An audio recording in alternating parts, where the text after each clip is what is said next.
الأستاذ الدكتور نائب مدير الجامعة المكلف بالاستشراف والتنمية، زملائي الأساتذة والأساتذة الباحثون،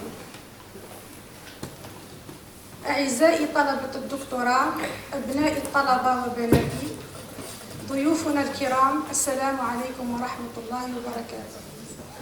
أرحب بكم جميعا باسمي وباسم كل أعضاء لجنة التنظيم واللجنة العلمية ضمن فعاليات الندوة الوطنية الثانية للنمذجة الجزيئية والكيمياء التطبيقية، الندوة التي نظمت بالتعاون مع مخبر الكيمياء الرقمي والبنيات النانونية LCCN ومخبر الكيمياء التطبيقية LCA. أرحب بكم جميعا في جامعة 8 ماي 1945 وفي مدينة جالما المضيافة، وأتمنى أن نقضي يوما أو نهارا مليئا بتبادل الأفكار والمعلومات المتعلقة بالنتائج الحديثة في مجال النمذجة الجزيئية واستعمالاتها في علوم الكيمياء.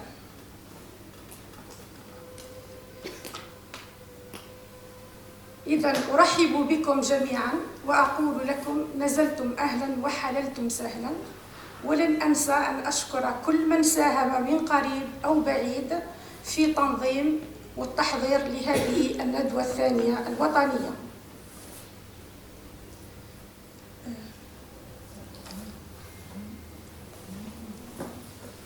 Donc, je vais vous donner maintenant un bref aperçu statistique sur du deuxième séminaire national de modélisation moléculaire et de chimie appliquée. Donc, après l'appel à candidature qui a été lancé au début du mois d'octobre, nous avons réceptionné plusieurs résumés. Le comité scientifique a sélectionné ces résumés-là et on a accepté 88 résumés qui sont répartis en 66 résumés en modélisation moléculaire et 22 en chimie appliquée. Pour le type de présentation, nous avons donc eu 7 présentations orales et 79 présentations par affiche ou la poster. Des structures universitaires participantes, comme vous voyez, l'université de Guelma avait le partage brillant avec 46 participations. Et à titre d'exemple et non exhaustif, nous avons reçu des participations d'ANAVA, de BISCLA, des centres de recherche d'ANAVA, des écoles une seule école nationale supérieure d'enseignement technologique, de SKIDA, National Institute for Research in Education AGIS, même l'unité de recherche de chimie de Constantine. Et comme vous voyez, donc, nous avons reçu des participations même de Saïda, d'Adram et de Tlemcen. Voilà. Je passe la parole maintenant à Madame Madi Fatiha, professeure à la faculté de mathématiques, informatique et sciences de la matière.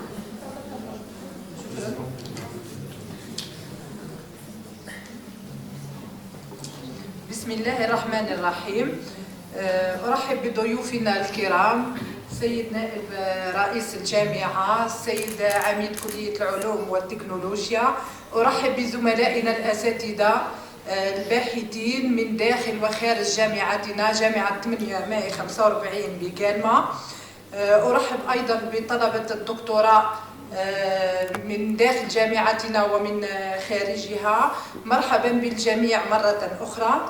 أود أن أشكر أيضا كل من أعضاء لجنة التنظيم واللجنة العلمية وكذلك رؤساء مخابر البحث LCCN و LCA، كلا من البروفيسور نوار ليلى ومرداس رشيد الذين ساهما في تنظيم هذا الملتقى العلمي للمرة الثانية. أرحب بالجميع مرة أخرى. مرحبا بكم في هذا الملتقى العلمي، ونتمنى إن شاء الله يكون ملتقى ناجح إن شاء الله، تتبادلوا فيه المعارف كامل بين الطلبة والأساتذة، ومفتاح خير إن شاء الله للجميع. بدون إطالة أحيل الكلمة للسيد بروفيسور سريدي عاشور نائب رئيس الجامعة لافتتاح فعاليات هذا الملتقى العلمي. تفضل أستاذ.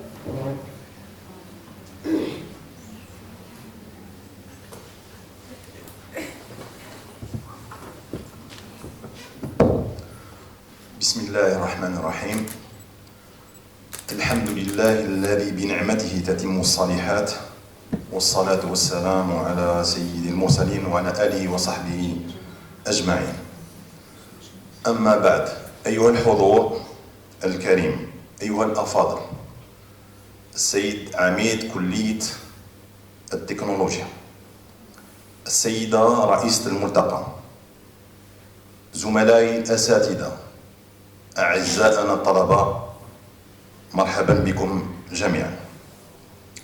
أتوجه إليكم اليوم بفرح واعتزاز نيابة عن مدير الجامعة لأعلن الافتتاح الرسمي للملتقى أو الندوة الوطنية الثانية للنمذجة الجزيئية والكيمياء التطبيقية.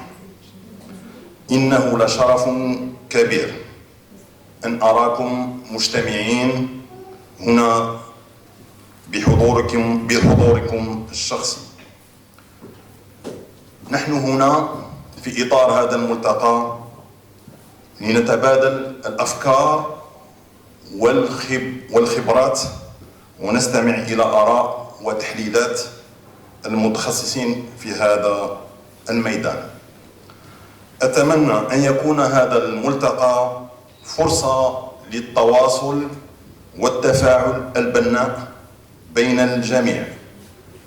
نحن ملتزمون بتحقيق أهدافنا المشتركة في تطوير الكيمياء والتعليم العالي والبحث العلمي وتعزيز دور الجامعة في المجتمع. أشكركم جميعا على حضوركم ومشاركتكم الفعالة، وأتمنى للجميع فترة مليئة بالإلهام والتفاعل البناء. شكرا لكم ودمتم بخير.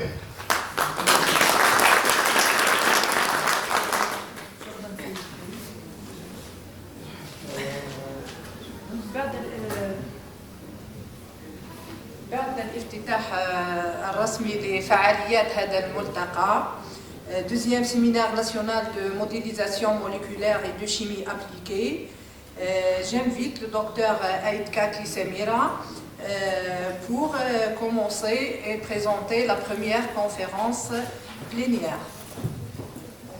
Vous pouvez commencer, madame.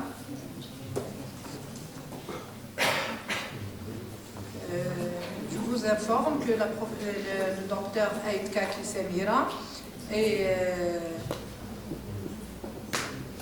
docteur à la département de pharmacie, faculté de médecine de Annaba, qui va nous présenter une conférence intitulée Combinaison shape screening et docking moléculaire pour valoriser biologiquement des molécules d'origine synthétique ou naturelle.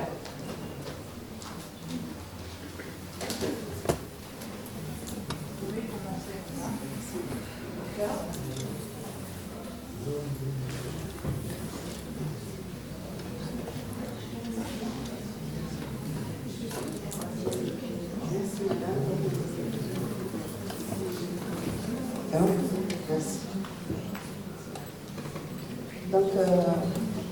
l'assistance. Salam alaikum.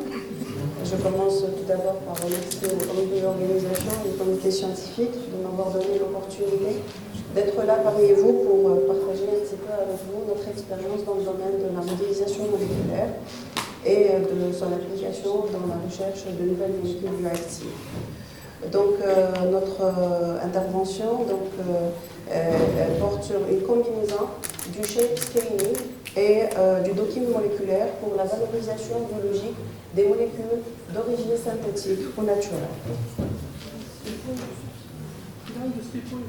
Donc comme introduction, on va voir des notions, des aspects théoriques sur les différentes méthodes utilisées.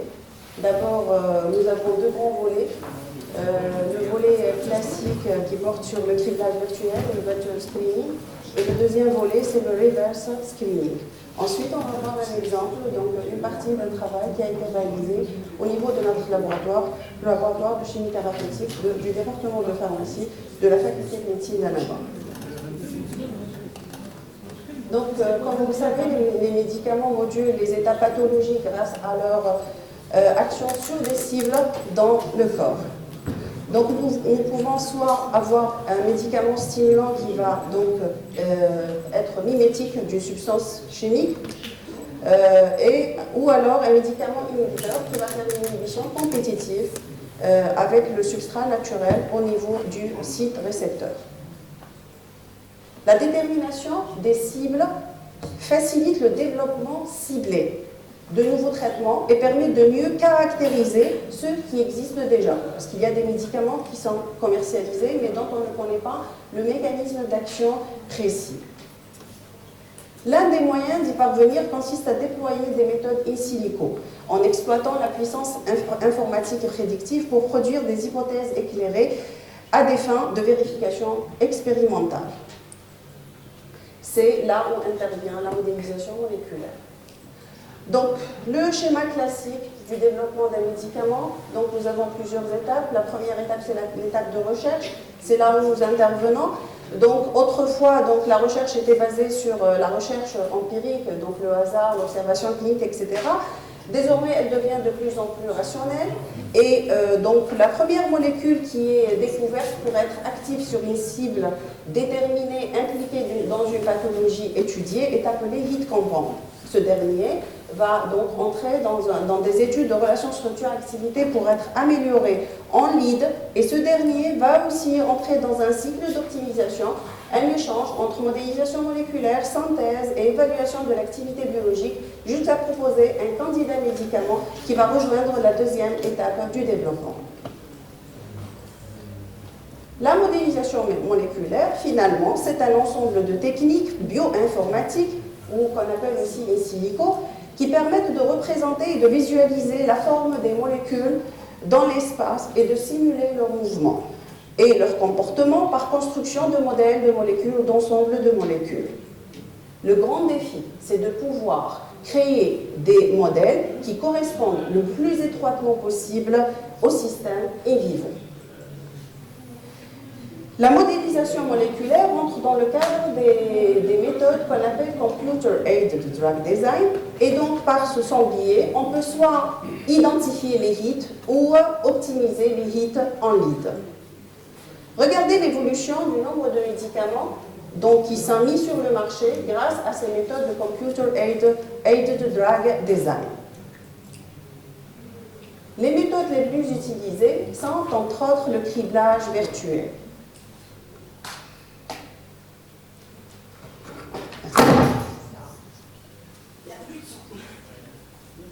Donc finalement, le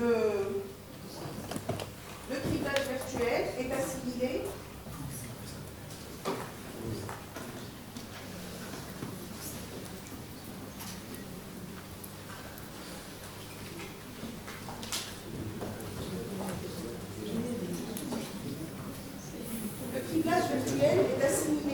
à un entonnoir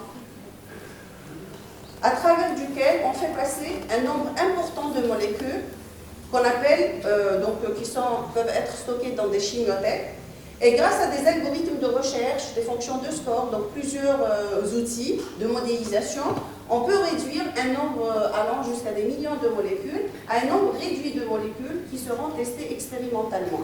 Ainsi, on va garantir une économie de temps et d'argent. Et il faut savoir que ces méthodes ont permis la commercialisation d'un nombre important de médicaments, pour ne citer que l'imatinib, qui est un anticancéreux, l'oseltamivir, antiviral, etc. Parmi les méthodes de modélisation, nous avons celles qui sont appelées structure-based et les ligand-based. Les méthodes structure-based, ça dépend des données disponibles au démarrage du protocole. Lorsqu'on a la structure cristallographique disponible de la protéine, on a recours à ces méthodes-là. La plus utilisée et la plus populaire, c'est le docking moléculaire. Maintenant, si la structure n'est pas disponible, on peut donc faire appel aux méthodes ligand-based. Et là, on a besoin d'une série de ligands avec des activités biologiques mesurées. On peut en faire donc des modèles pharmacophores, QSAR, ou faire des recherches par similarité. Désormais, on a tendance à associer les deux méthodes, structure-based et ligand-based, pour optimiser la chance d'avoir un vrai positif. Pour les méthodes ligand-based, donc la similarité, c'est une méthode qui est très utilisée. Et l'avantage de ces méthodes, c'est lorsqu'on fait un criblage virtuel à partir de similaires de molécules actives, on a plus de chances d'avoir des molécules, des candidats primordiaux pour le dépistage biologique. Pour le pharmacophore, le criblage basé sur le pharmacophore, donc on va chercher parmi la chimiothèque à cribler quelles sont les molécules qui ont des pharmacophores, donc une structure qui se mappe bien à un pharmacophore. Et finalement, le pharmacophore, c'est quoi? C'est l'ensemble de propriétés stériques et électroniques d'une molécule qui sont nécessaires pour assurer donc les interactions supramoléculaires optimales avec une cible biologique spécifique et donc engendrer ou bloquer une réponse biologique. Les QSAR, ou les équations en relation structure-activité quantitative, sont des corrélations mathématiques via des algorithmes d'analyse entre une activité biologique et une ou plusieurs propriétés structurelles, physico-chimiques ou moléculaires qu'on appelle descripteurs. Donc l'avantage de cette méthode-là, c'est non seulement elle nous permet de faire le criblage, donc il y a un classement, et aussi elle nous permet de prédire une activité biologique, une valeur mesurée de l'activité. Passons maintenant au docking moléculaire. C'est une des méthodes que nous allons utiliser dans notre pratique aujourd'hui. Donc, ça a commencé vers les années 70. C'est un outil qui permet de comprendre comment la molécule, elle agit, agit au niveau de la cible ou du site récepteur de la protéine. Donc, on a une prédiction de la conformation et de l'orientation de la molécule au niveau du site actif. Et on a par la suite un classement, une estimation de cette complémentarité grâce à des fonctions de score. Ça, c'est un schéma classique du docking moléculaire. On a besoin d'une part d'une protéine, de l'autre part du ligand. On doit donc optimiser les paramètres, donc choisir l'algorithme et la fonction de score avant d'analyser les résultats. Donc finalement, nous avons une enzyme et un inhibiteur qui va entrer dans le site actif pour former donc un complexe. Et l'énergie libre de liaison est liée à l'affinité de liaison. Les facteurs stériques, électrostatiques et les liaisons hydrogènes sont très importantes pour cette affinité.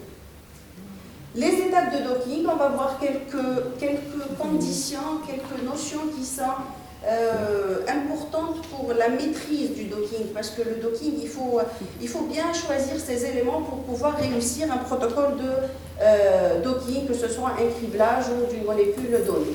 D'abord, le format de fichier d'entrée d'une molécule chimique est très important, parce que ça représente les coordonnées atomiques, les types de liaison, l'ordre de liaison, etc. La plupart des logiciels exigent un format MOL2 avec une structure 3D. Donc nous avons des logiciels qui peuvent donc engendrer ces coordonnées 3D. Ce qu'on utilise chez nous, c'est soit l'OpenBabel, soit le LeakPrep de Schrödinger.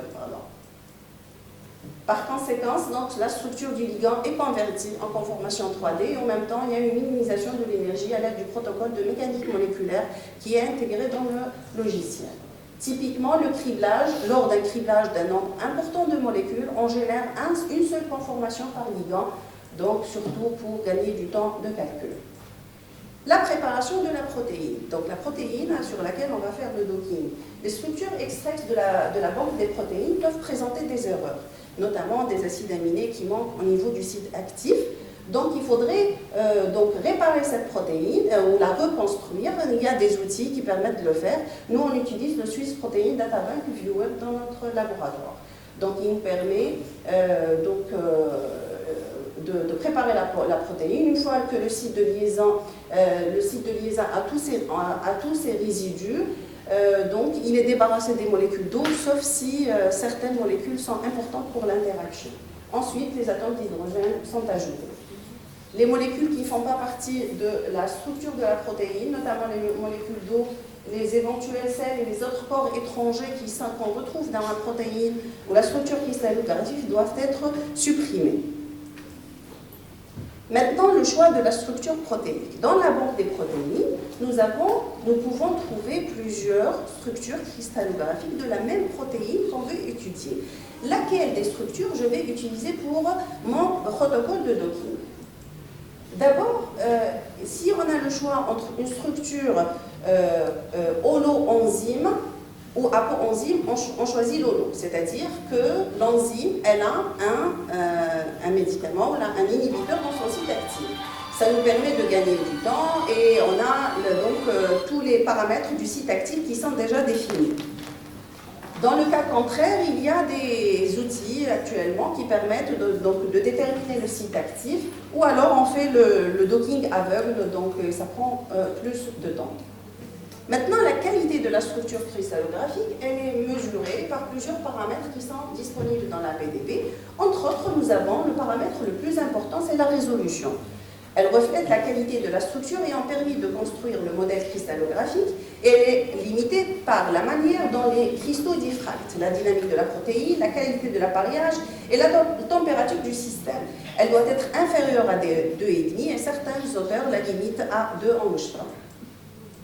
Le docking proprement dit, donc pour étudier la flexibilité du ligand et générer les conformations, on a besoin de l'algorithme de recherche. On en a plusieurs types, donc systématique, aléatoire, stochastique et déterministe. Et pour la fonction de score qui nous permet de classer les conformations générées, on en a plusieurs aussi, donc empirique, notamment empirique utilisé par le Molgro. C'est le logiciel de docking qu'on va utiliser. Les meilleures causes sont par la suite classées en fonction du score d'énergie les moins contraignants. Maintenant, la validation. Alors, le protocole de docking, avant de l'utiliser pour le docking de la molécule étudiée ou pour le criblage virtuel, il doit être validé. Donc, soit on a le paramètre le plus utilisé, c'est le calcul du RMSD, mais aussi il y a d'autres paramètres, comme l'analyse des interactions, le paramètre IBAC, la courbe de corrélation, donc le coefficient de corrélation, là on a besoin d'une dataset de ligands avec des IC50 mesurés, on fait le docking et on fait la corrélation. Ou alors l'enrichissement, là on introduit quelques ligands actifs au sein d'une dataset de ligands inactifs et on voit par la suite le degré de classement par docking de ces actifs en haut donc des résultats du docking. On calcule SP, SE, la courbe ROC, etc. Donc, je vais parler aujourd'hui du RMSD. Le RMSD, donc la précision des méthodes de docking, est généralement mesurée par la capacité à reproduire le mode de liaison du ligand observé expérimentalement.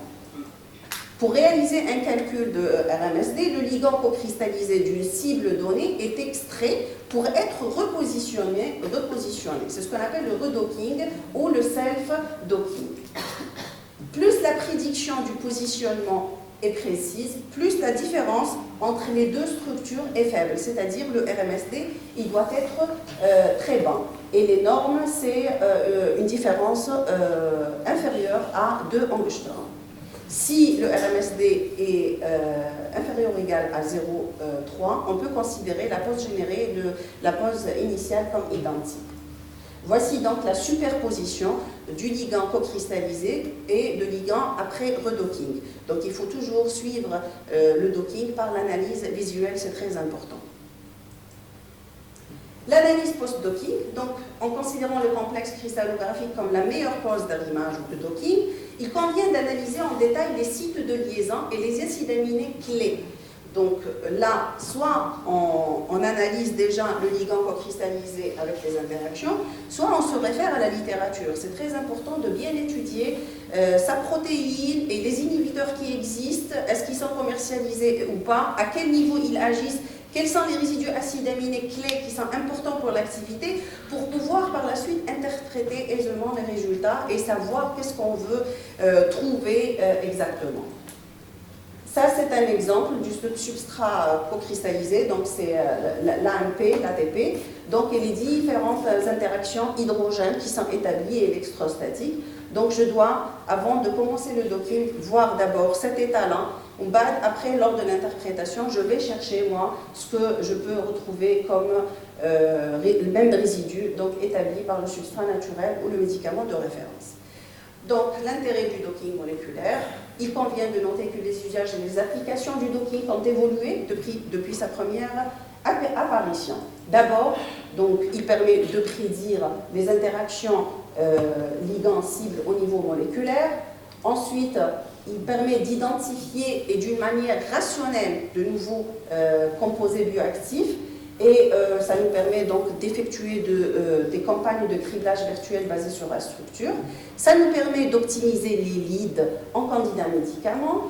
Ça permet donc de faire des études de relations structure-activité. On peut éventuellement chercher des sites allostériques sur des protéines si ça existe. Et aussi, il est très utilisé dans le repositionnement du médicament. Donc, c'est très important. Dans certaines situations, on est confronté donc, à des problématiques où on doit trouver des solutions rapidement. Et parmi ces solutions, c'est la réutilisation des médicaments qui existent déjà pour de nouvelles indications. Et donc, le docking peut nous aider dans ce sens-là. Enfin, la conception de ligands multi-cibles, ça aussi c'est multi-target drug design, c'est à la mode. Il y a beaucoup de médicaments qui sont désormais commercialisés en ayant une activité sur 2 cibles ou 3 cibles impliquées dans la même pathologie. Donc l'activité elle est meilleure. Donc ça c'est à peu près les différentes applications, domaines d'application du docking moléculaire. Donc, passons maintenant au reverse screening. Le reverse screening, c'est quoi? Quelle est son utilité? Lorsque nous synthétisons une molécule sans pour autant connaître où on va, donc vers quelle activité thérapeutique ou sur quelle cible on va agir. Ou alors lorsqu'on travaille sur des produits naturels, on fait des extractions, on analyse les différents constituants et on veut donc chercher quelles pourraient être donc les activités et les cibles thérapeutiques. On a recours aux méthodes de reverse screening. Donc, regardez ici l'entonnoir. Classique, tout à l'heure, on a vu plusieurs molécules qui passent à travers une seule protéine. Et là, c'est le contraire. On a plusieurs protéines et on étudie juste une seule molécule pour lui trouver la cible correspondante.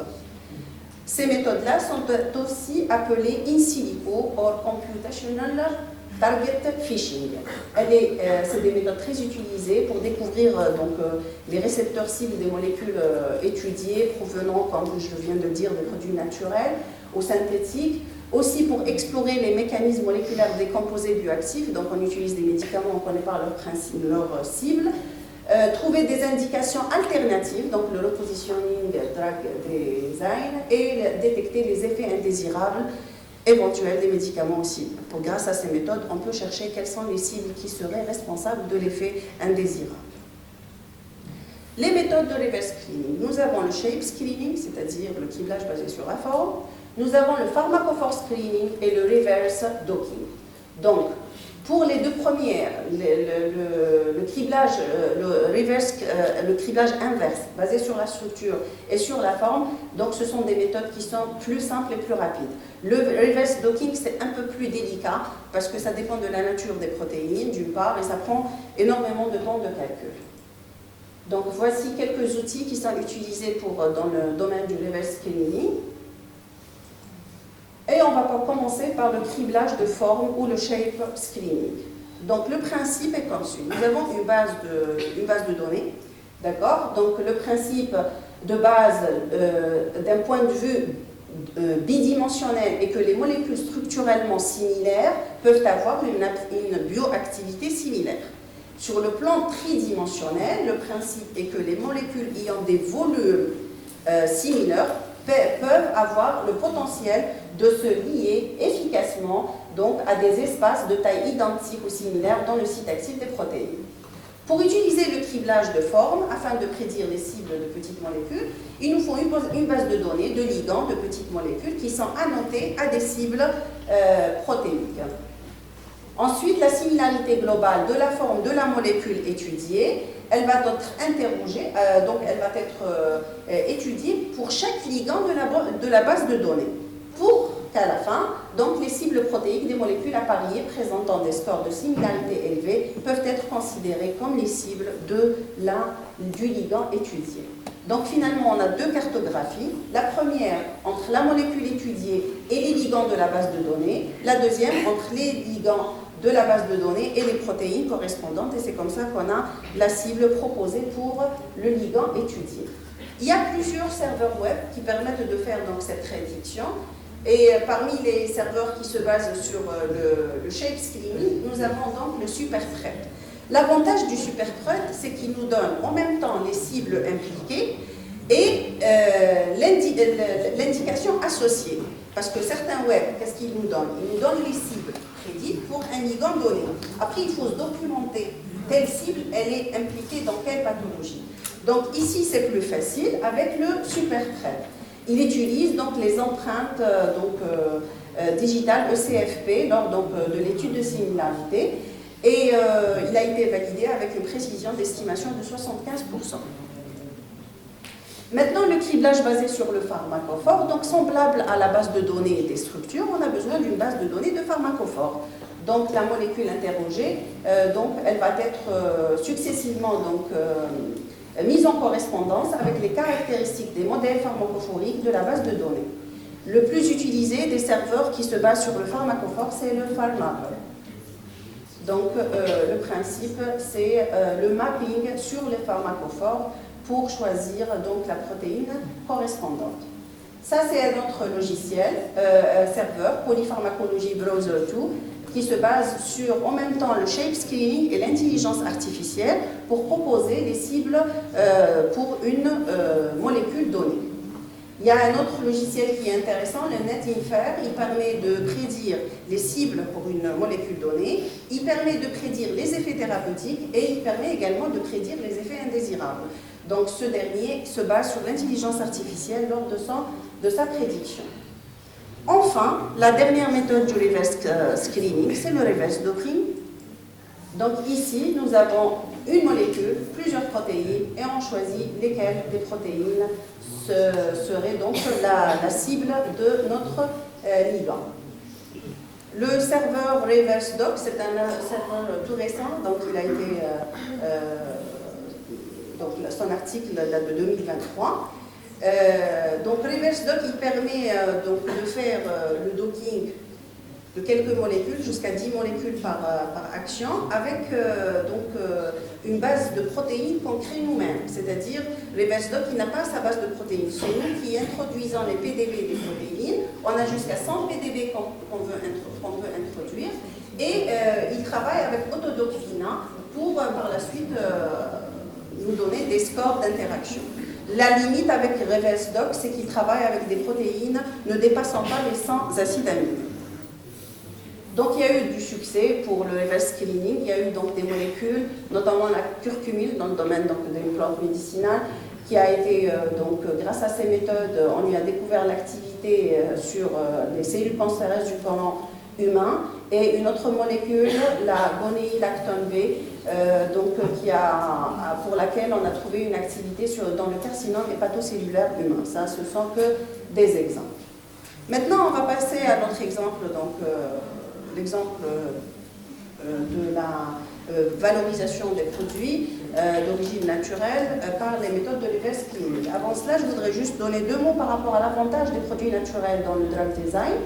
Donc, ça, c'est une étude qui a été réalisée par Newman sur 39 ans. Donc, il a pris tous les médicaments commercialisés pendant 39 ans et il les a classés selon leur origine. Et il y a eu donc une bonne partie donc, des médicaments qui se sont avérés dérivés de produits naturels. Et chimiquement parlant, les avantages des produits naturels, c'est qu'ils ont des squelettes, des scaffolds qui sont différents, une diversité de scaffolds importante, un poids moléculaire élevé, un nombre élevé de donneurs et d'accepteurs de liaisons hydrogènes, et aussi un OCP qui permet une bonne, qui indique l'hydrophilie qui est faible. Et notre étude s'articule sur la valorisation des huiles essentielles de la Nigella sativa.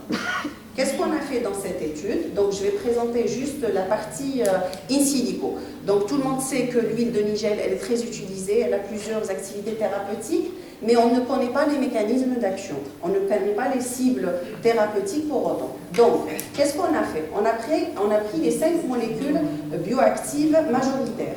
Donc, on s'est fié à la littérature. On a fait la prédiction des cibles et on a fait la prédiction des activités biologiques. Après, ce qu'on a eu comme résultat, nous l'avons validé par reverse docking, ensuite par docking moléculaire. Et nous avons aussi étudié les propriétés pharmacocinétiques et toxicologiques in silico. Donc ça, c'est le matériel utilisé. Ça, c'est les composés que nous avons étudiés, le paracimène, thymoquinone, alpha-quinone, carbacrol et thymohydroquinone. Donc d'abord la prédiction des cibles de l'activité. Nous avons choisi le serveur SuperPred, puisqu'il nous permet d'avoir la prédiction des deux éléments en même temps. Donc voici l'interface du SuperPred. Donc on va vers Target Prediction. On introduit le smile de la molécule qu'on veut étudier. Donc, et voici les résultats. Donc là, ça c'est un exemple pour l'étoposite qui est un anticancéreux. Et bien ici, vous avez le nom des cibles qui seraient donc les cibles des molécules. Comme l'étoposite, par exemple, c'est un inhibiteur de la topoisomérase 2. Et bien, c'est la première cible qui apparaît dans les cibles prédites. Ensuite, nous avons pour chaque cible prédite l'indication associée. Le reverse docking, c'est après avoir fait donc, ces prédictions, on a pris les PDB qui sont proposés par le premier serveur et on les a introduits dans le serveur du reverse doc. Donc ici, ça c'est l'interface du reverse doc. On va vers le ligand, on ramène le ligand sous format MOL2. Ensuite, on nous demande donc les PDB. Et là, on peut introduire jusqu'à 100 PDB. Voici donc le résultat à la fin. Donc, les résultats sont envoyés on les a sur notre boîte mail. Et nous avons par exemple ici pour une PDB étudiée le score d'interaction, sachant qu'il travaille avec Autodoc Lima. Le docking moléculaire. Alors après, dans les résultats, je vais parler du choix de la protéine. Là, on a suivi les étapes classiques que j'ai citées tout à l'heure. Donc le choix de la structure, la préparation de la protéine, la préparation des ligands et la validation du protocole de docking et le docking proprement dit des 5 ligands. Pour la prédiction des propriétés pharmacocinétiques et toxicologiques, nous avons utilisé le PKCS1. Voici son interface. Donc, on introduit notre smile et on peut prédire différents paramètres dans le cadre de l'absorption, de la distribution, du métabolisme, de l'élimination et de la toxicité. Les résultats. Pour les 5 composés étudiés, nous avons 3 indications qui sont répétées. Action antitumorale, anti-inflammatoire et anti-infectieuse. Donc là, ça correspond à ce qui a été dit dans la littérature par rapport à l'huile de Nigelle. Pour les cibles, pour chaque composé, donc nous avons trouvé plusieurs cibles prédites impliquées dans plusieurs types de cancers. Donc aussi, il y a pratiquement les 3 cibles qui sont reproduites, donc prédites pour l'action anti-inflammatoire. Et des implications dans les maladies infectieuses, notamment le coronavirus pour le paracimène. Donc la thymoquinone, la même chose, plusieurs cibles dans plusieurs types de cancers. Et implications dans le coronavirus et psoriasis vulgaris. Alpha-pinène.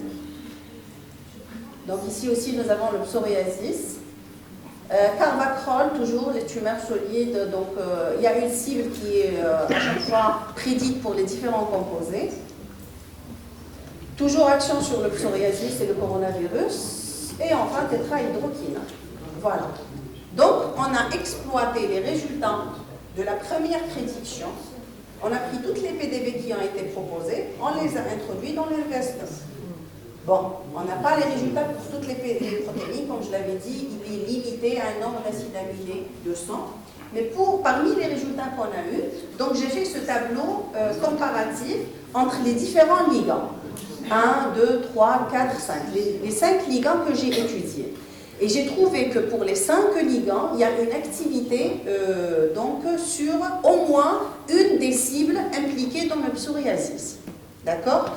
Et il y a même donc la thymoquinone qui a une action sur deux enzymes différentes impliquées dans le psoriasis. Donc après, je me suis référée à la littérature, et ben j'ai trouvé en effet qu'il y a des études récentes datant de 2023, 2021. Donc l'action, ils sont en train de tester en effet l'huile essentielle, l'huile de nanigel sur le psoriasis. Et une des cibles qui a été prédite, la catepsine, il y a des études qui se font sur cette cible-là. D'accord? Donc on doit explorer les autres cibles pour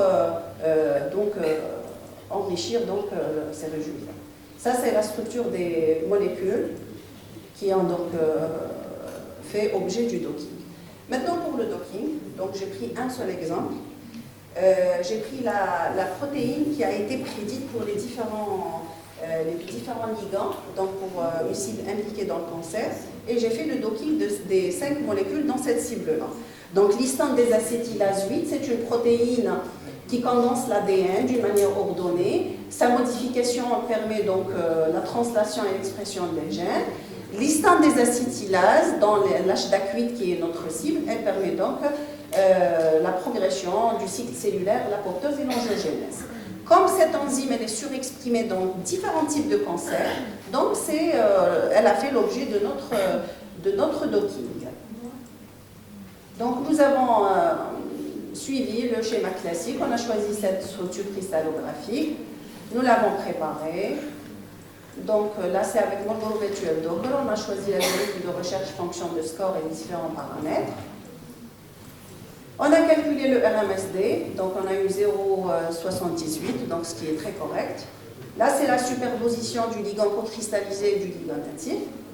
Donc c'est l'énergie, là c'est l'énergie d'interaction du ligand co-cristallisé, l'énergie de liaison hydrogène et les 3 acides aminés clés qui sont indispensables à l'activité. C'est-à-dire, on s'est référé au ligand co-cristallisé. Ensuite, voici les résultats de nos composés. Donc certes, l'énergie, elle n'est pas aussi importante, disons, que celle de l'énergie de celle du ligand co-cristallisé, mais ça reste qu'il y a quand même une bonne affinité. Et il y a aussi des valeurs pour des liaisons hydrogènes qui est importante. Il faut savoir que les liaisons hydrogènes sont parmi les liaisons les plus importantes. Donc ça, c'est l'analyse des interactions. Pour le ligand co-cristallisé, nous avons les 3 acides aminés que j'ai cités. Et parmi les résultats, il y a le carvacrol qui a reproduit les mêmes interactions clés, d'accord? Et il a donné donc une bonne énergie donc de liaison hydrogène-bond, donc ce qui est favorable pour avoir donc une bonne activité sur cette enzyme-là. C'est les résultats des propriétés pharmacocinétiques et toxicologiques, donc la perméabilité thermique, l'absorption intestinale, le volume de distribution, la fixation en protéines plasmatiques, la toxicité cardiaque, la toxicité hépatique, la toxicité chez le rat et le test d'Ames. Ici, nous avons donc pour 3 composés une hépatotoxicité, sinon pour le reste, c'est plus ou moins donc, correct. Un mauvais volume de distribution et donc ces molécules peuvent servir pour être sujettes à des améliorations par des études de relations structure-activité. Voilà, en conclusion, cette étude met en évidence l'application de la modélisation moléculaire pour la valorisation des plantes médicinales en fournissant des données cruciales sur les composés bioactifs et leurs propriétés thérapeutiques potentielles. Les différentes cibles proposées pour les différentes pathologies sont à explorer, notamment par docking moléculaire, Et dans notre domaine, ces résultats peuvent servir de point de départ pour des études de relations structure-activité pour proposer de nouveaux composés bioactifs, plus actifs et moins hépatotoxiques. Je vous remercie pour votre attention.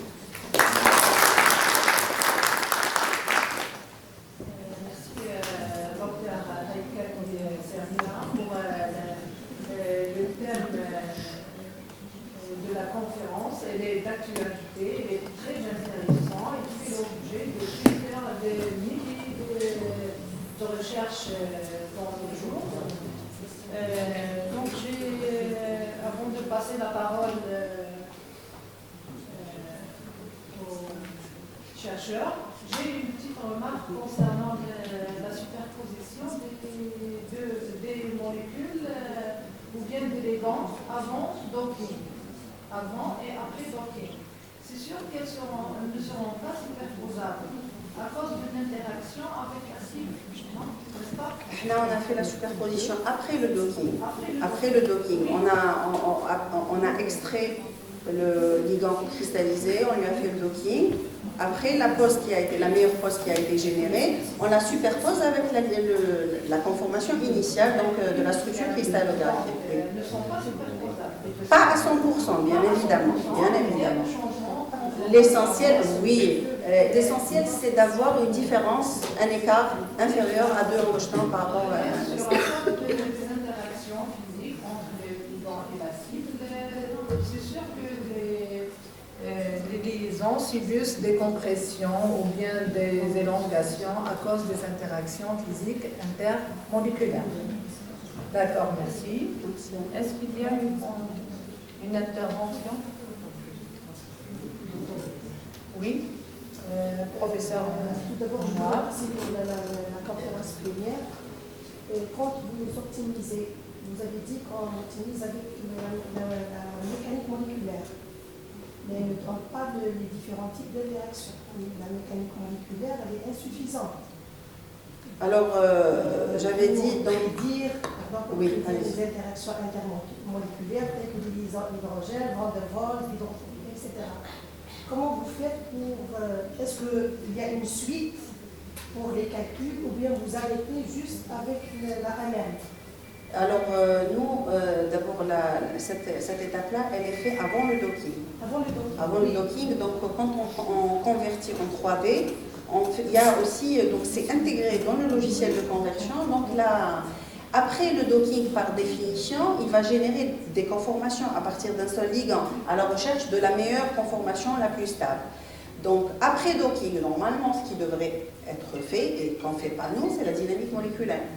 La dynamique moléculaire parce qu'elle permet de prendre en considération tout l'entourage, donc on se rapproche encore plus de la réalité, donc ça prend en considération les molécules d'eau, etc. C'est pas seulement la dynamique moléculaire, c'est les méthodes quantiques, plus précisément la DFT. La DFT. Elle permet d'étudier plus en profondeur, c'est-à-dire elle s'intéresse aux électrons, parce que la mécanique moléculaire ne tient pas compte des électrons.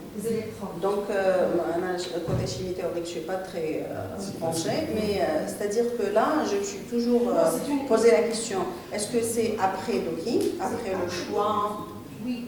On refait l'étude par DFT de la molécule choisie ou de la conformation. Ah, le complexe. Ah, d'accord. On lui fait l'étude de stabilité. Intermoléculaire, plusieurs paramètres. Inch'Allah, avec le temps, on va pouvoir. Nous avons travaillé sur la thyroïdose. Elle a une doctorante déjà soutenu sa thèse. Nous avons fait un complexe d'inclusion sur la thyroïdose. Avec la cyclodextrine. L'hydroxychloroquine, c'est la cyclodextrine. Et aussi, nous avons travaillé sur le carbacrol. D'accord. Le thymol, carbacrol, hyginol, etc. La famille médicale, nous avons déjà travaillé. Oui, nous avons déjà travaillé sur ces.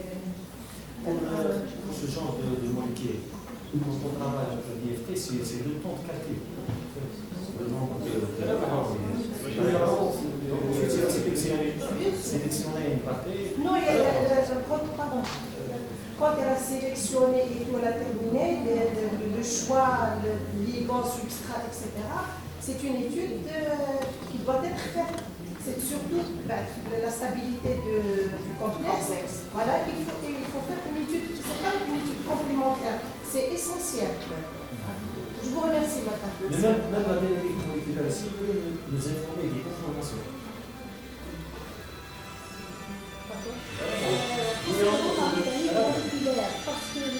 Au niveau du cœur. Au niveau du cœur, il faut faire plusieurs approches. Le calcul, ça vaut une heure. C'est le temps utilisable. Les molécules sont en division en deux parties. Il y a la partie essentielle, c'est les propriétés, quelle que soit la partie des fonctions sociales, par exemple, la propriété est même. Méthode hybride. J'ai le temps. Voilà, il y a quelques dates, il faut le faire. Non, parce que elle-même ne donne aucune indication. C'est des résultats. Il faut Professeur Djimé, oui.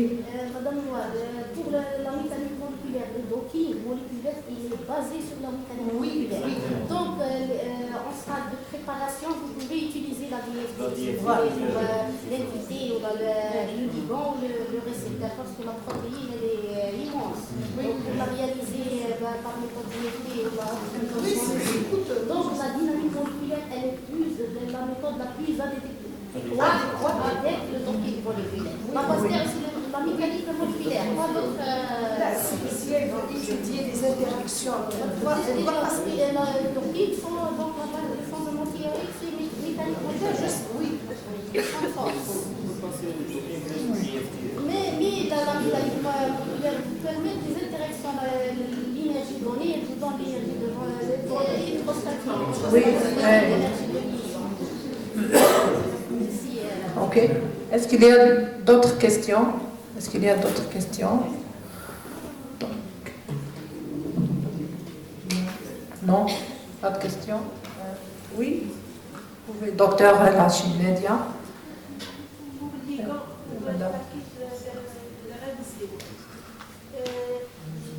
La molécule cible va procéder, elle décore pour cristalliser. Si la cible n'engage, elle décore pour cristalliser. Comment vous allez faire? Alors, vous parlez des formes. Voilà, donc à ce moment, il y a deux. Là, on ne travaille pas, on évite ce genre de choix. Mais ce que je sais, c'est que dans ces circonstances, on a deux choix. Soit il y a des logiciels, il y a même des serveurs en ligne qui permettent de trouver le site actif. D'accord? Donc, il construit le site actif et vous propose et vous travaillez avec. Et il y a le blind docking, c'est-à-dire le docking à l'aveugle, où on fait le docking sur toute la protéine. Et là, ça prend énormément de temps de calcul. D'accord? On va explorer la surface de toute la protéine. Mais en général, nous, à notre niveau, avec les moyens qu'on a, on choisit toujours, on opte toujours donc on oriente notre choix déjà dans le choix des cibles étudiées vers les enzymes qui sont en complexe avec les ligands. Pour l'énergie calculée par docking moléculaire, c'est quelle énergie? Delta G libre, l'énergie d'interaction. En fait, il faut faire l'énergie. C'est quelle énergie? Vous avez dit des paramètres. Il y a plus, bon, si on analyse l'équation qui nous permet de donner l'énergie d'interaction, donc ça prend en considération les interactions intermoléculaires, les interactions inter et intra, c'est-à-dire que par exemple dans le Mongo Virtual Docker, le logiciel qu'on utilise pour le docking, il nous permet de voir le score, l'énergie totale, elle est due à quoi? C'est-à-dire l'intermoléculaire et l'intramoléculaire. Bien évidemment, pour que notre molécule soit intéressante et ne soit pas info-positive, il faudrait que l'énergie intramoléculaire soit basse. Donc, soit moins importante que l'énergie intermoléculaire. Ce qu'on recherche, c'est que la molécule fasse des interactions avec les résidus donc de la protéine, pas intramoléculaire. Donc, bon, l'équation, les détails de il y a tout dans l'énergie totale déterminée. Est-ce que l'équation mathématique ou Oui, oui, c'est une équation mathématique, je ne l'ai pas en tête, mais oui, il y a une équation où il y a plusieurs paramètres. On a les liaisons hydrogènes, donc les liaisons hydrogènes, les liaisons stériques. Donc chaque paramètre, il influence sur l'énergie totale d'interaction. Ok, oui, vous pouvez. Donc, je félicite premièrement pour la présentation de ce thème. J'ai deux questions.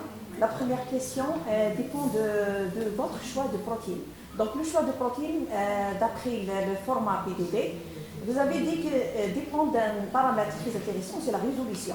Donc, j'ai dit que la résolution doit être inférieure à 2 angstroms. Mais d'après votre présentation, la résolution 2,5 de votre travail, 2,5 angstroms. Donc, est-ce qu'il y a des autres paramètres? Quand j'ai énoncé, quand j'ai cité les normes, j'avais dit certains auteurs limitent à 2,5 et d'autres à 2. Donc j'ai trouvé plusieurs références fiables qui travaillent avec, qui exigent 2,5 et d'autres 2. Donc on peut aller jusqu'à 2,5. Maintenant, si on n'a pas le choix, on peut travailler. Il y a des articles qui travaillent avec des résolutions plus importantes, mais on est prudent par la suite dans l'interprétation. Donc la conformation adéquate. Est-ce que la conformation adéquate de choisir, c'est la conformation dépend de l'énergie de bending, delta A, delta G, ou bien dépend des interactions trouvées, comme les interactions hydrogène et les interactions... D'accord, alors si j'essaie d'analyser un petit peu, donc j'ai un ligand dans le site actif, je cherche une conformation la plus stable, à la recherche d'une bonne affinité. L'affinité, elle est mesurée par une énergie. Et qu'est-ce qui influence cette énergie? C'est les interactions, hydrogène, bande, stérique, etc. Donc mais ça... il faut l'affinité adéquate, mais il faut les interactions claires. Alors là, justement, c'est pour ça que je vous dis que l'analyse visuelle, elle est très importante. Et l'analyse visuelle, elle nous permet d'éviter les faux positifs. C'est-à-dire qu'on peut avoir un bon score, mais il n'y a pas d'interactions clés qui sont reproduites. On ne trouve pas du tout les interactions qui nous intéressent. Donc finalement, il y a deux possibilités. Soit qu'on est à côté, d'accord, soit qu'il y a un autre mode d'inhibition qui n'est pas décrit dans la littérature. Mais nous, pour être prudents, donc on cherche toujours à reproduire. On peut avoir des interactions supplémentaires. On vous dit ça pourrait stabiliser davantage ou favoriser l'inhibition compétitive. Mais il faudrait au moins qu'il y ait des résidus qui sont décrits pour avoir une activité. Je vous remercie. Et des fois, la forme stérique influe sur la stabilité. Bien sûr, oui, bien sûr, ça influence même dans l'équation, il y a les paramètres. Une fois dans la même cible, on trouve par exemple un ligand possède par exemple plusieurs interactions, mais un autre ligand possède moins d'interactions par rapport aux autres, mais il a une énergie plus importante, plus stable. Donc c'est beaucoup plus les interactions hydrophobes, des fois ça dépend par rapport au nombre de liaisons hydrogènes, il y a la distance aussi qui influence. Plus la distance elle est courte, plus l'énergie elle est plus importante. On peut avoir deux composés, l'un il présente moins de liaisons hydrogènes, mais chaque liaison a une meilleure énergie. J'ai une question. Comment on choisit le champ de force avant de faire l'optimisation de l'écran? D'accord. Alors, je reviens à ce que j'avais dit tout à l'heure. On ne fait pas pour je parle surtout pour les protocoles de criblage virtuel. On a affaire à un nombre important de ligands, des millions de ligands, donc là des milliers. Ça dépend donc de la puissance de calcul, de la puissance de l'outil informatique dont on dispose. On fait la préparation avec le lead prep de Schrödinger. Il convertit en 3D, avec il fait une minimisation d'énergie avec la mécanique moléculaire. Mais on ne fait pas l'optimisation géométrique ligand par ligand. D'accord? C'est pas comme si on avait affaire à un ligand, où il y a des outils qui m'a l'Argus Lab, ou là, on dit d'abord l'optimisation avant de lancer le criblage. Donc voilà. C'est comme ça qu'on travaille lors d'un protocole de criblage virtuel. Parce qu'on a affaire à un nombre important. Incorporé dans le... Oui, C'est intégré dans le logiciel qui permet de convertir les formats. Non, version craquée. C'est bon. On a juste tellement gros, on a la licence Ok, merci docteur Aïd Kaki. Vous basez beaucoup plus, puisque vous êtes de spécialité pharmacie, vous basez sur les propriétés pharmacocinétiques, l'activité biologique du médicament, et nous sommes des chimistes, nous basons sur la structure, les interactions, etc. Donc les deux domaines se complètent. Merci madame, une autre fois. Bien sûr, Inch'Allah. Merci madame pour votre présentation. J'invite directement le professeur Boujehem pour présenter sa conférence plénière intitulée Absorption et mécanismes de décomposition de N2O sur les fullérenes. Tfadal, monsieur le professeur Boujehem.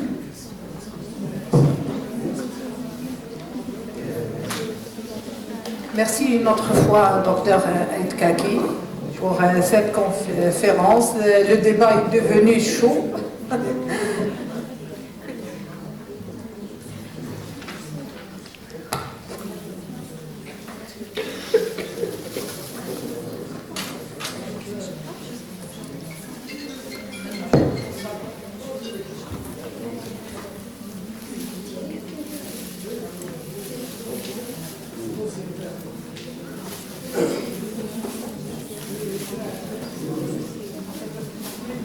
Monsieur Bouger. Ok, merci Madame la Présidente, chers collègues, chers assistants. Je vais exposer un travail de recherche qui a été effectué au sein de la laboratoire de chimie appliquée, intitulé Absorption et mécanisme de décomposition de N2O sur le fulérène. Donc cette étude entre dans le cadre de la catalyse hétérogène et environnement. La catalyse hétérogène aujourd'hui joue un rôle important dans notre vie. Elle optimise les procédés de conversion, réduit la demande en énergie et lutte contre un environnement propre. Donc, la préparation des catalyseurs sont utilisés non uniquement pour augmenter la conversion des réactions chimiques, mais aussi pour lutter contre un environnement propre. À titre d'exemple, les NOx, ces gaz toxiques, en particulier le N2O. C'est un gaz à effet de serre, donc qui présente un risque dans l'environnement et même provoque des maladies graves pour l'être humain. Donc la question qui se pose, c'est comment éliminer ou débarrasser de cette molécule toxique. Donc pour un expérimentateur qui est spécialisé dans la catalyse hétérogène, ce n'est pas un problème. Donc il pense directement à un catalyseur. Un catalyseur a un double aspect. C'est vrai, il augmente la vitesse de la réaction chimique, mais aussi il oriente la réaction vers un produit donné. Dans notre étude, par exemple, le choix du catalyseur il est plus important. Ok, la nature du catalyseur, c'est-à-dire joue un rôle crucial dans l'orientation de la molécule. Par exemple, le catalyseur, si on utilise trois catalyseurs, le catalyseur 2 et 3 favorise la formation, par exemple, de O3 et NO, qui sont des gaz toxiques et mauvais pour l'environnement. Par contre, le catalyseur 1, il favorise la formation de N2O2, qui est un catalyseur plus performant pour l'environnement. La question qui se pose pour un spécialiste qui prépare les catalyseurs, c'est comment il prépare les catalyseurs. Ensuite, l'étape de caractérisation et finalement les tests catalytiques. Ces trois étapes, c'est-à-dire c'est un problème pour l'expérimentateur. Chaque préparation des catalyseurs coûte à peu près 2 000 €. S'il teste, par exemple, 20 catalyseurs, donc c'est très cher, à peu près 40 000 €. Et ça dépend, la préparation même des catalyseurs, ce n'est pas mais au chaque du résultat, c'est-à-dire positif. Même ils préparent des catalyseurs et dans le test catalytique, les catalyseurs deviennent inactifs et même non sélectifs. Et ça, c'est une perte d'argent. Donc la solution pour lui, c'est quoi? C'est l'aide d'un théoricien. Voilà un ingénieur. Bon, théoricien, c'est un peu chouïa qui verra, mais on peut dire que c'est des gens qui font des calculs.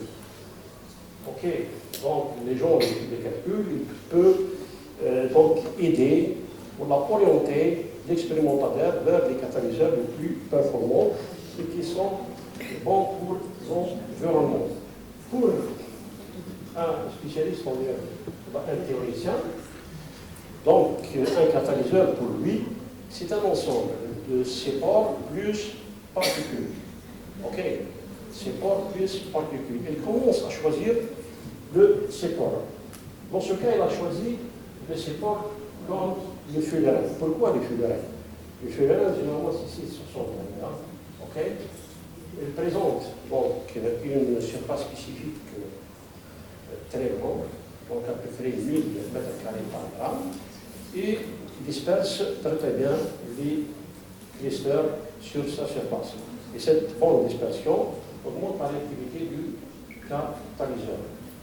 Ensuite, il dépose les métaux sur la surface du fullerène pour obtenir le catalyseur. Donc nous avons choisi dans cette étude le vanadium, l'hydrogène, le fer et le manganèse. Donc la base de ce choix, c'est l'expérience. Parce que le vanadium et l'hydrogène ont été déjà testés expérimentalement, sauf que le scandium, le fer et le manganèse ont été testés théoriquement pour la première fois. Donc le calcul théorique, parce que le chercheur, donc les gens qui peuvent les calculs, donc utilise un logiciel. Donc le logiciel utilisé, c'est un logiciel libre. Quantum Expression, la méthode utilisée, c'est le QBE, donc a été largement utilisée donc, dans les calculs. Dans l'optimisation, on utilise une zone de Brévois 888 pour monter donc, la précision, surtout pour la densité électronique. Donc on prend 12-12-12 et les convergences, on obtient 10 moins 50 pour l'énergie et 0,10 moins 3 pour le déplacement. Donc, les calculs théoriques donnent les résultats suivants. EDD analysis. Qu'est-ce que ça veut dire EDD? C'est la différence de la densité électronique.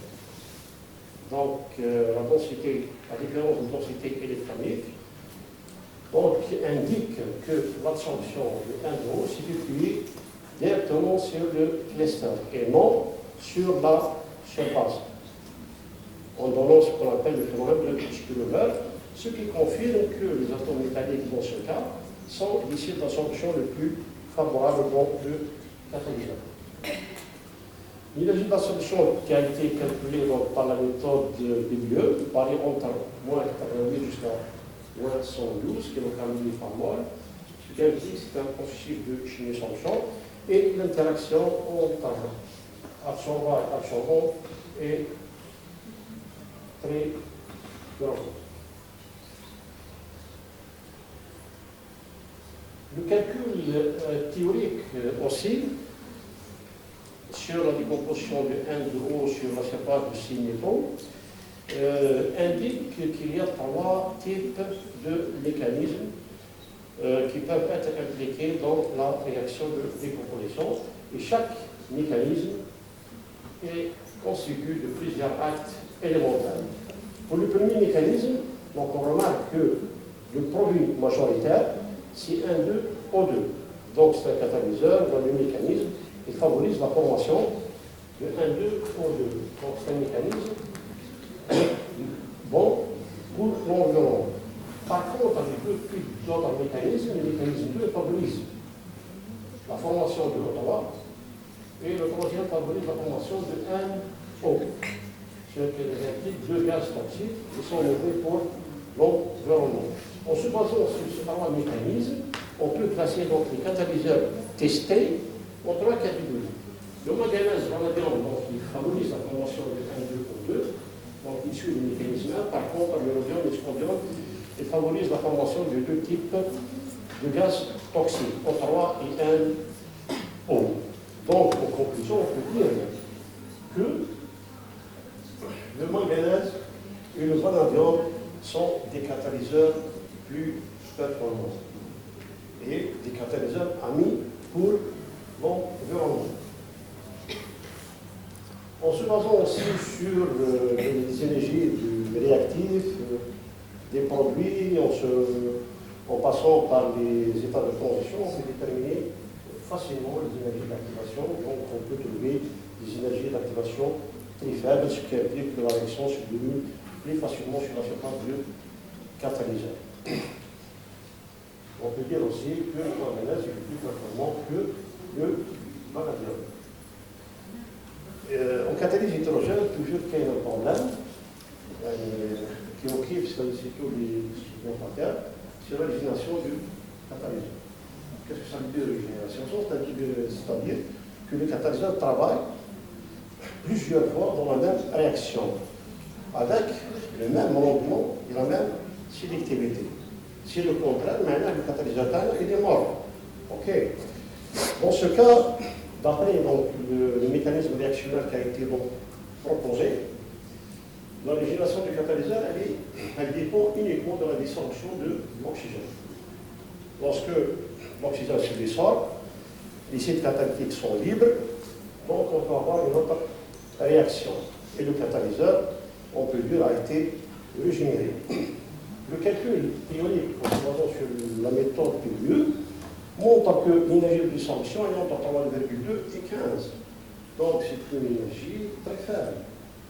Ce qui implique que la dissolution de l'oxygène est facile et la régénération du catalyseur est possible.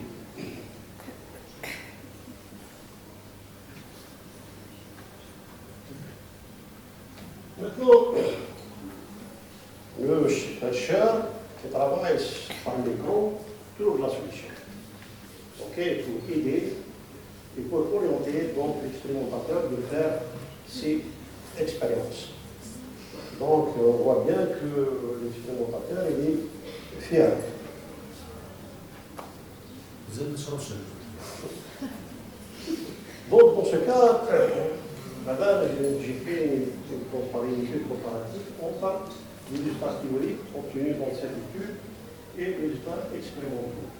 Donc on voit bien que le manganèse, c'est une méthode, le catalyseur qui n'a pas été testé expérimentalement. Mais on remarque qu'il y a les valeurs calculées théoriquement sont consistantes avec les résultats expérimentaux. C'est pourquoi on peut proposer que le manganèse peut être un catalyseur plus performant que le vanadium dans cette réaction. On le propose pour les expérimentateurs. Comme une conclusion, donc on a démontré que les catalyseurs testés dans cette réaction sont actifs et possèdent une bonne sélectivité. Les catalyseurs de rhodium, nickel, donc qui favorisent la formation de O3, de NO, grand produit, sont des gaz toxiques, donc c'est mauvais pour l'environnement, c'est évité. Et on propose le vanadium et le manganèse comme des catalystes à haute réactivité dans la composition de NO et qui favorisent la formation de NO et O2 et qui sont amis pour l'environnement. Et en fin de compte, on peut dire que les résultats théoriques obtenus sont en bon accord avec les résultats expérimentaux. Et merci pour votre attention.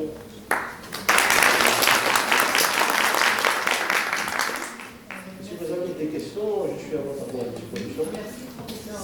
Bougehem pour cette conférence qui traite la lutte contre la pollution par le N2O.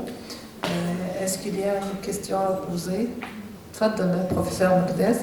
Je vous demande parce qu'il a utilisé le rhodium. Le rhodium est plus cher. Pourquoi vous n'avez pas essayé le Z pour le cuivre? Le rhodium, C'est très cher pour chez donc,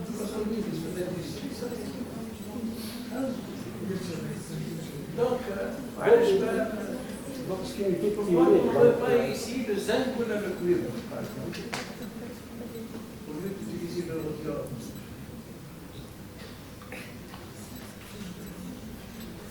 Le canon. Le zinc. Bon, et généralement, parce qu'à cause de la structure ou la hache, non, généralement, la réaction de décomposition T1 ou 2, c'est d'utiliser sur des métaux nobles. Okay. Si on utilise le zinc ou le cuivre, sur la décomposition, c'est-à-dire il est faible.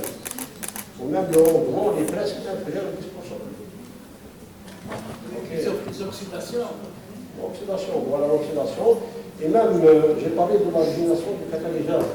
C'est-à-dire que le canon, pour l'origination du catalyseur, pour le cuivre et le zinc, on ne peut pas originer le catalyseur. Parce qu'on trouve une énergie de dissolution qui dépasse les 200 kilocalories par mol. Donc l'oxygène reste absorbé sur la surface, ce qui bloque les sites catalytiques. Okay? Vous avez utilisé le rhodium ou l'uranium, peut-être que les gens utilisent le rhodium ou l'uranium, mais ils utilisent le palladium sur le carbone. Le palladium, mais j'avais tout. Non, j'aimerais bien, parce que j'ai choisi la clé 5, oui. On a travaillé sur le palladium, sur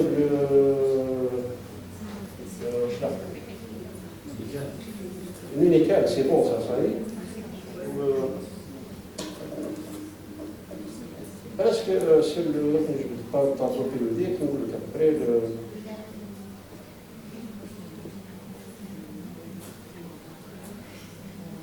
Voilà. Oui. Sur le manganèse aussi, ok. Voilà. Sur l'iridium, sur l'or, ok. Donc c'est une étude très large, ok. On a choisi à peu près 10 ou 12 métaux pour les tester pour la réaction de 1, 2. Ça coûte aussi de l'argent? Oui, l'argent aussi.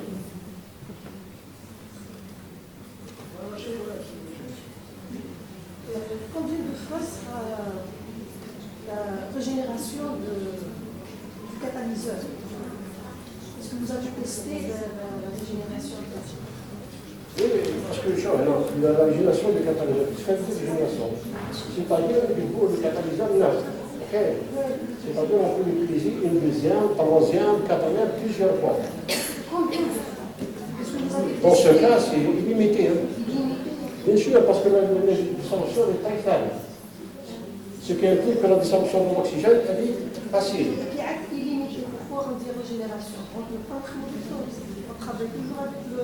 Là, c'est un test catalytique ça, c'est une étude théorique. Okay. On propose à l'expérimentateur que le manganèse et le vanadium sont des bons catalyseurs. Okay. Et on peut les régénérer. Et même expérimentalement, les gens expérimentateurs ont testé le vanadium. Testé le vanadium. Ils ont trouvé que la régénération est possible. On a une image d'activation 10 à la puissance 7 qui est consistant avec le calcul maintenant. Ok. Maintenant, on a proposé le manganèse qui n'a pas été testé expérimentalement et qui est plus performant que le vanadium. Vous voyez? Parce que la réaction se déroule plus facilement que sur sa surface plus que le vanadium. Et même pour la régénération, il est facile. La régénération, voilà. La régénération terre ne nécessite pas une énergie équivalente. C'est une petite sanction. Par contre, le vanadium nécessite une énergie de 15. À peu près, c'est une sanction faible. Okay. Donc, le manganèse est le plus performant que le vanadium. Donc, on peut le régénérer facilement.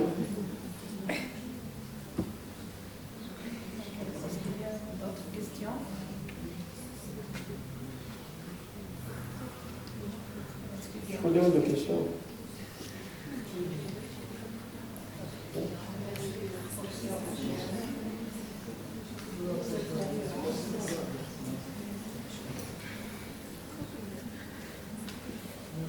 Ok, c'est bon. Merci, professeur Eugène. Il y a une question.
Vous passez à la pause café, s'il vous plaît, puis on continue. Vous passez.